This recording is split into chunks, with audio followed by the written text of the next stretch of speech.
ஒரு செம்பருத்தி செடியை வாங்கிட்டு வரோம் அப்படின்னா அதுக்கு தேவையான பாட் சைஸ்னு பார்க்கும்போது 12 இன்ச்சுக்கு மேலே எடுத்துக்கணும். 12 இன்ச்சுக்கு மேலே எடுத்துக்கிறோம். நான் எடுத்து வந்துருக்கு 14 இன்ச். அதில் முக்கால்வாசி அளவுக்கு செம்மண் கலவையை வந்து எடுத்துகிட்டு வந்தாச்சு. அதில் கொஞ்சமாக கோகோபீட், அதாவது தென்னை நார் கழிவு வந்து அதில் மிக்ஸ் பண்ணிக்கிறோம். இதுக்கப்புறம் இதில் கொஞ்சமாக மாட்டுச்சாணத்தோட தொழு உரம், இல்லை அப்படின்னா வெர்மி கம்போஸ்ட்னு சொல்லக்கூடிய மண்புழு உரத்தை வந்து கொஞ்சமாக ஆட் பண்ணிக்கிறோம். ஒரு அடி உரமாக இந்த மாதிரி உரங்களை ஆட் பண்ணுறது மூலிமா நம்மளோட செடிகள் வச்ச ஒரு 2 வாரத்தில் தளிர்கள் வரதை உங்களால் பார்க்க முடியும்.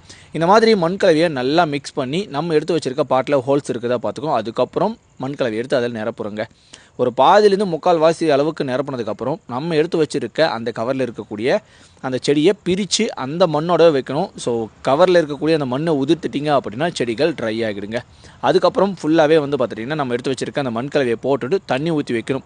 தம்பி, என்னப்பா இது இவ்வளோ சூப்பராக சொல்லி கொடுத்துட்டியா அப்படின்ட்டு நீங்கள் நினைக்கிறது எனக்கு புரியுது. ஒவ்வொரு செடிகளும் எப்படி வாங்கிட்டு வரணும், எப்படி நடவு செய்யணும் அப்படின்ற எல்லா வீடியோவும் நம்மளோட ஐடியில் அப்லோட் பண்ணி